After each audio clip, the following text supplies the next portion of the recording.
Closed captioning provided by Catholic Health. For health information and physician referral, call 716-447-6205 or visit chsbuffalo.org. Welcome to our Daily Bread. I'm Father Paul Seil, and today I'm going to be making Osso Bucco for you in our kitchen here in Orchard Park, New York. And joining me today is going to be an expert on relics. Actually, he's a classmate of mine, Father Michael Burzynski, and anything you want to know about relics it's right up his alley. It's something he knows about, and we're going to talk with him a little bit later on. But for this particular show, I wanted to make something that I thought reminded us of relics. And when we think of relics, at least when I do, I think of bones. And one of the classic Italian recipes is called Osso Bucco, which means bones with a hole in it. And these are veal shanks, okay? Now, a veal shank, you could use a pork shank. You could use a lamb shank, would be nice. You can basically use the same preparation using different meat. And I know some people have problems with veal or they don't want to have that. This is, though, the classic way it's made in Italy. First of all, I use some salt and pepper to season the meat. Now, you see the bone in the center has the marrow in it, and that's very key to this dish because the marrow is like the little jewel in the Osso Bucco. And you see, this is a real meaty piece of Osso Bucco, of meat, veal shank, as is this one. You got to look on both sides because sometimes it'll look beautiful on that side, and this one will be a big kind of a bone, a whole bone going across there. So you want to see what you're going to buy. This used to be a throwaway meat, but now it's like very expensive because it's, you know, become so popular. So let me wash my hands. I am going to heat a little bit of oil in a Dutch oven, and that's going to get us started on our recipe today. And what I'm going to do is I'm going to use a little bit of flour on the veal shanks. Okay. Just a little coating, because when we put them in the hot oil, I want them to sizzle and brown, and we're going to then remove the veal shanks, and what's going to happen is we're going to build our sauce for the Osso Bucco in this same pan. There we go, nice little sizzle there. We'll let that go for just a couple of minutes until the veal starts to brown. Now, the nice thing about this meal, I think, is that you're going to have a lot of leftover sauce with it, which is great over noodles or with some polenta or some rice. Actually, those things also serve as a great side dish to when the first time you serve this. The flavor to our sauce is going to be given primarily through these root vegetables, mirepoix sometimes it's called, which consists of onions, carrots, and celery, basically in equal proportion that are going to go into the pot once the veal shanks are browned. Let me turn these over now, let's see. Okay, we're getting a nice little crusty brown there on our veal shanks. Okay, now we're looking at our veal shanks. Make sure they're nicely browned. And once they are, we're going to take them out of the pot and we're going to put them on a plate and just hold on to them for a few minutes until we start building our sauce for the Osso Bucco. Now, this is an interesting dish. As I said, it's a classic Italian dish. And I learned it the first time from a man by the name of Monsignor Sam Faiola. Monsignor Faiola, Sam Faiola, he was a priest in Middleport. He's still a priest, but he's retired now. And I spent one of my summers out of the seminary before I was ordained with him. And I learned a lot about Italian cooking. I'm not saying that these are by any means as good as his. But this is really the one that he taught me, especially some of the variations. Now, for each bit of, for the onions, for this trinity of vegetables, the onions, the carrots, and the celery, we're going to just put in a little tiny bit of flour because that's going to thicken the sauce and also kind of give a little crunchy crispiness browning also to our friendly vegetables here. You know, I think we overlook sometimes the value of really simple things like celery, for instance. It adds a depth of flavor, as do the onions, and then you got the sweetness from the beautiful carrots, all these root vegetables that are going to go in to start making our sauce. Now, I'm going to let these cook down a little bit.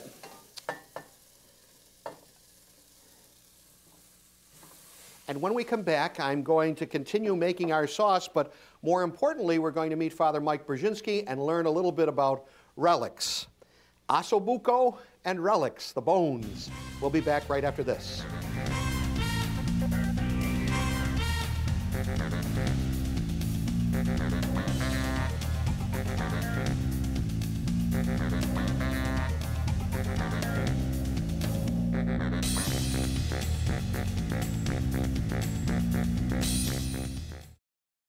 Welcome back to our Daily Bread. I'm Father Paul Seil, being joined now by my classmate, Father Mike Burzynski, and we're making Osso Bucco. I'm making the Osso Bucco today, which means bones with holes in it, out of some veal shanks.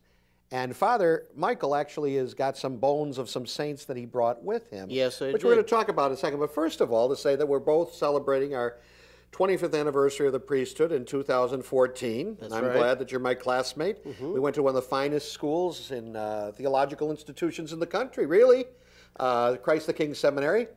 And I think you also went to Notre Dame, didn't you? I did. Yes, I did. Yeah, there we go. I went to Notre Dame, from too. which you received your Ph.D. That's right. In social psychology. what is social psychology? That means basically you're interested in how people act in groups. Oh, yeah. Well, that comes in handy in the church, doesn't it? Yes, it does. Okay. Very much Mike, so. before we get to your relics, I'm going to do something real quick if you'd help me Okay. with. Just, I'm going to take some anchovy paste. We're making this little, it's not a little sauce, it's a nice sauce for our Osso Bucco. Could you bring me the mustard and those 2 jars? Okay. Now, in the center of our carrots, onions, and celery, which you can see have sweated down here, I'm going to add, and please don't go, yeah, I won't.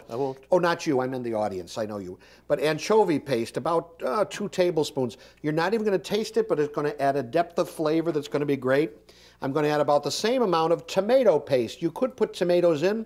Some recipes call for it, some don't.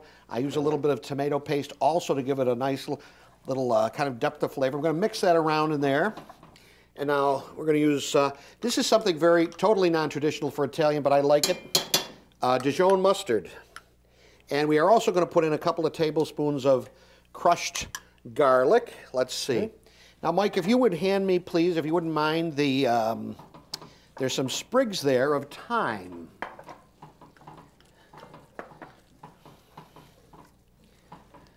Is this We're it? going to put that in. Yes, very Okay. good. And some of this is actually lemon thyme, which is going to give it a nice lemony flavor. This is right from my garden. And you know, you can pick it any time of the year, dry it out if you'd like. And also something that's totally non-traditional, but I was saying that Sam Fiola taught me how to do this, and his wasn't turning out just right, so he put tarragon in it. You can put that down if you don't Okay. mind. Because he would say tarragon covers a multitude of sins. Tarragon is right there. This is more of a French herb, but it really does add a great flavor to our sauce. Now, get our sauce there. So we've got our mustard, garlic. Let's see. Have I forgotten anything? Oh, lemon. Could I have a lemon peel, lemon and the little grater there? We're going to zest a lemon, about a half of a lemon peel, right into the sauce here. Okay. And Father Mike, if you wouldn't mind, if you could just take the knife and just cut that lemon in half and give me half the Okay. lemon. And while Father Michael's doing that, I'm going to add about a cup of wine. And this is all going to thicken because that little bit of flour we put on there, and about a cup of chicken stock or another kind of stock that you would like to use. This is low salt. I like the low salt because you don't get that burst of salty flavor. And we got that going. We're going to do that. We're going to put 1 lemon in here, the juice of a half a lemon, I should say. Whoop. And then I'm going to drop the lemon right in there. And where are my bay leaves? Did I have bay leaves? Well, we'll find those. I'll put them in. I know I had them someplace. I'm going to return this the veal shanks right to the stock. I'm going to cover it. Now I'm going to take a little bit of aluminum foil because I don't want my little creuset top to melt in the oven. And then this will go into the oven at 350 degrees for about 45 minutes. check it after 20 minutes to make sure that it didn't dry out, and if it does, put some more stock or wine or water in with it. And that's going to be our dinner, so we're not going to worry about that anymore. It's going to be easy. So now I want to hear about your bones. Oh, well, the ones, first of all, how it started out. What's a relic? A relic is one of three classes. First of all, there's a first-class relic. Mm-hmm. A first-class relic is a part of the body. Okay. It's usually bone, because that lasts longest. Or the second-class relic is something that the person used in life, the saint used in life. A third-class relic is a cloth or something touched to a first-class relic. Okay. And that's how that's how they work. That's the three classifications. Now, how'd you get interested in collecting relics? Actually, it began at Notre Dame. Uh-huh. I was very interested in the great relic chapel they have there, and when I was studying in graduate school, I was helping at my parish, and my pastor, the late Monsignor Paul Letourneau, asked me would I get some information together on St. John Neumann that was they needed for his canonization, which I did, sent it to Philadelphia for the cause, and shortly thereafter they sent me a relic. And who's they? The cause of St. John Neumann, the Redemptorist. In Philadelphia? From Philadelphia. Okay. This is it. This was the first one I was part of the collection. And what is that? That is a very tiny piece of bone. I see. Of St. John Neumann. How do you know it's really a piece of bone from St. John Neumann? It has a document attached. Okay. This is not the exact document. This is from another relic. Uh-huh. But this is one dated 1860, signed by Bishop John Timon. Is that an original? That's an original. Interesting. The first bishop Let me just take it out of with my greasy hands. The first bishop of Buffalo was Bishop Timon. Bishop Timon. Okay. Mm-hmm. And it's all in Latin. It's all in Latin, and it says that this particular one was St. Clare. Oh, St. Clare of Assisi. Clare of Assisi. Oh, great. Now this one, this document, do you actually have the relic that goes with it? Yes. Okay. You've got some other really interesting things here. This one particularly is fascinating. It looks like a little casket. It does. That is what they call a major relic, not because it's more important, it's bigger. What is as simple as that. That's part of the bone of Saint Donatus. Saint Donatus was that a Franciscan saint? No, he was a early Roman martyr. That's a huge piece of his bone. Here, take it away. Take it away. And we know very little about him, but like. Relics are usually like this, which are small, very tiny, yeah, very small. Mm-hmm. This is a large one, but this one I brought to show a little bit more how they're take a look kept at it? Over there. Yeah, you see there's a wax seal. That's right, and that shows that, and it has a document, and that shows that it is an authentic relic. I see. There are many fake relics around. I would imagine. This is one that is definitely an authentic relic. Amazing. Because it's kept in that way. Uh-huh. Now I can show you how I brought... What's the most unusual relic you have? The most unusual one is a portion of the veil of the Blessed Mother. Now how does anyone certify that this is part of the veil of the Blessed Mother? Okay, this one has a story, and I'm very well aware of the story. During the French Revolution, and for 1,000 years before that, the veil of Mary is kept at Chartres Cathedral. Uh-huh. It's still there. During the Revolution, the revolutionaries were heading for the door. The rector of the church cut it in 4 pieces, gave it to 4 guys, and said, "Run." Mm-hmm. They came back 10 years later, all on the same day, and they took the smallest portion of this and cut it into very tiny pieces and sent one piece was sent to every bishop in the world. The relic I have of this one was sent to Bishop Timon. How did you procure this? Well, it went from bishop to bishop till one of our bishops, unfortunately, or fortunately for me, was not interested, and he gave it to another priest. Uh-huh. And when that priest passed away, it went to his family, and his family gave it to me, with documentation, of course. Uh-huh. This looks like what we would call an altar stone? Yes, it is. Okay. Every church, people are don't say they're not familiar with relics, but every church has relics inside its main altar. And this, in this case, is an altar stone that was in one of our closed churches. The relics are kept in a small compartment. Okay. Here, like that. And it says there's a number 3 Well, on that's it. What's that? Just a I have coding no, I thing? have no idea how Okay. how that got there. But that was from, you know, again, that was so every church has 3 relics. Is there a relic in there? No, No, no. that's The an relics empty was one. removed from this one. Okay. And this is a different style. This was Oh, from. this sounds... That sounds like a lot of bones. No, unfortunately that's just some pieces of paper actually in there. Can you open this? Yes, we could open it and What see. is that, a lead box or It's a something? lead box. Uh-huh. And Oh, these my are various goodness, portions for storage. I see. Okay. And these are for demonstration purposes. I see. Wow. Well, let me give this back to you. I don't want to Okay. mess anything up there. Now, you have a couple of saints who are very particular to the Diocese of Buffalo. Indeed, I do. That come about in, their feast days are in March. Tell us about those. Of course, this is the first one, St. Joseph, Uh-huh. patron saint of the Diocese of Buffalo. And patron of the Universal Church? Patron of the Universal Church, recently added by Pope Francis to the canons. The Eucharistic So prayers, it's yeah. Eucharistic prayers now. So we have, this is very significant. And St. Patrick. St. Patrick, bishop and confessor, the patron of Ireland Right. and Nigeria. Oh. Very special connection there. And here, Oh, because... let's hold that one till the next segment. Okay. Okay, because that's one of my favorites. This is all right. Yeah, and we're going to be back This with story. some Osso Bucco and Father Mike and talk about relics a little bit more right after this, so don't go away.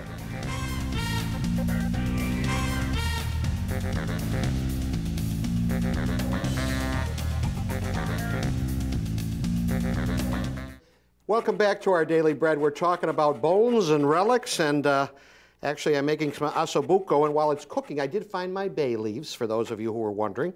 They were in the bottom of our little bowl here. I threw those in. And I'm also grating now the zest from one whole lemon, and I'm going to use that as what's called a gremolata. We sprinkle that over the top of the finished dish to give it a freshness, a tang.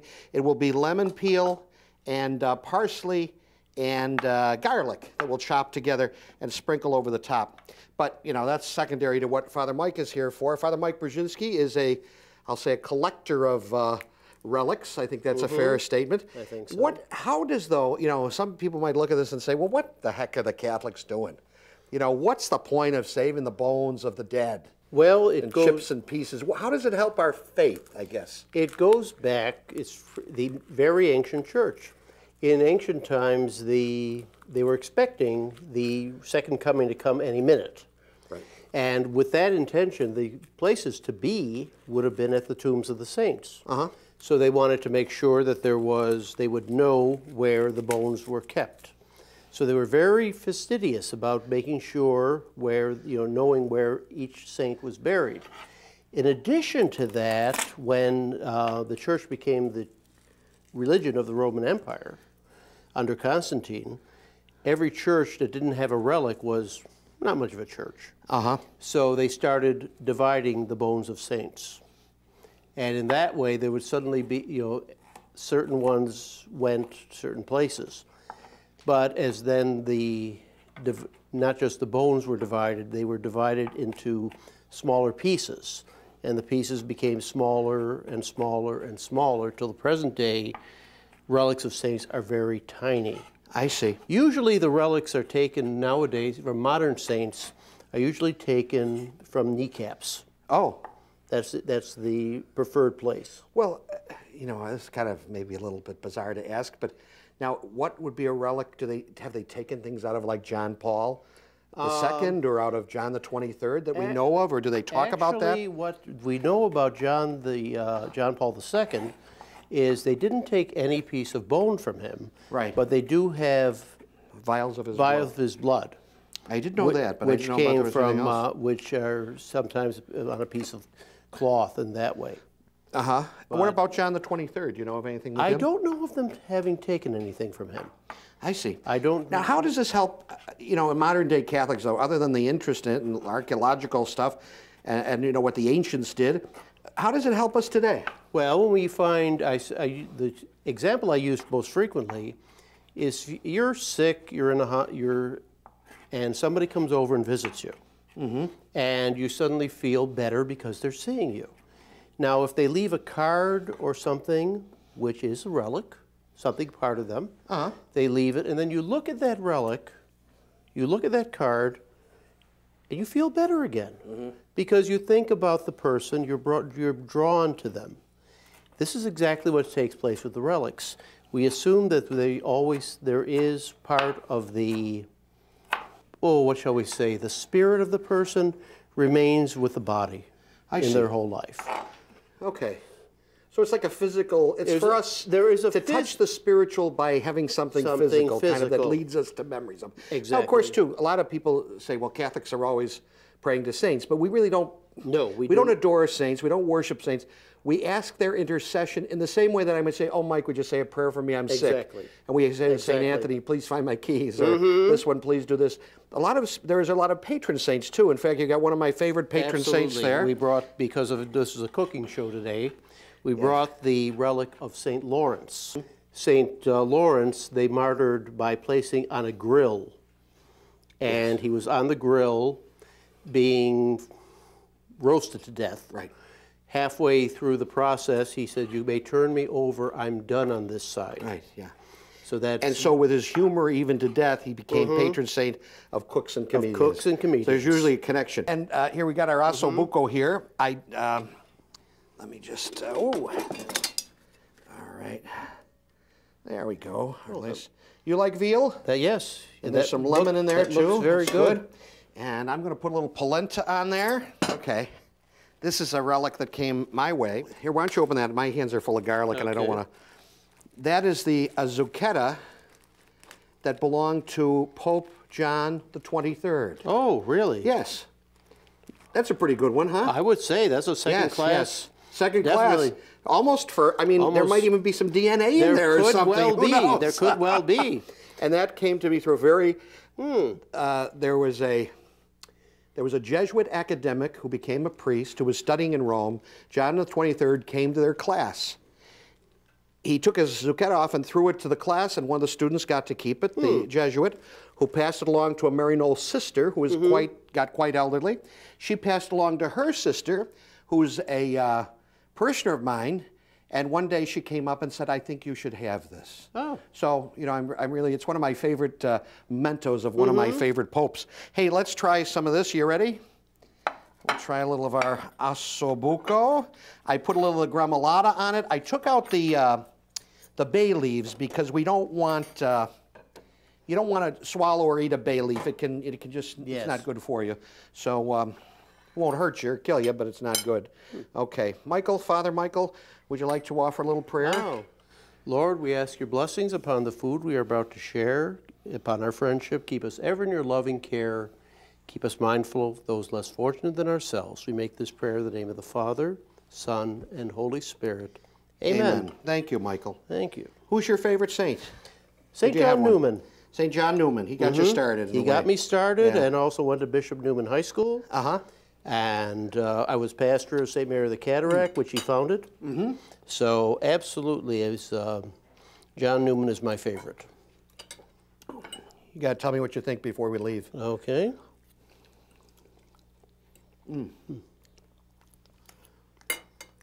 It's excellent. I'm moving in here. So I hope you enjoyed our stories and about looking at the bones today. The Osso Bucco is our recipe. And we thank Father Mike Burzynski and you for joining us on Our Daily Bread. We'll see you next time. Until then, keep the faith.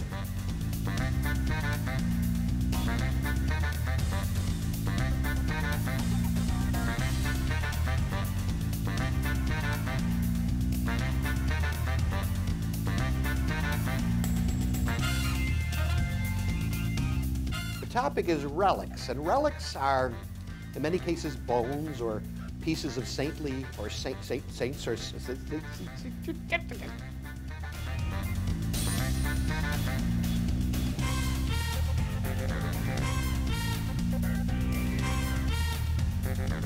Relics are, you know, they could be chips of bone or pieces of, it's kind of ghoulish in one way. I mean, I think it's kind of pieces of dead people, you know, saints.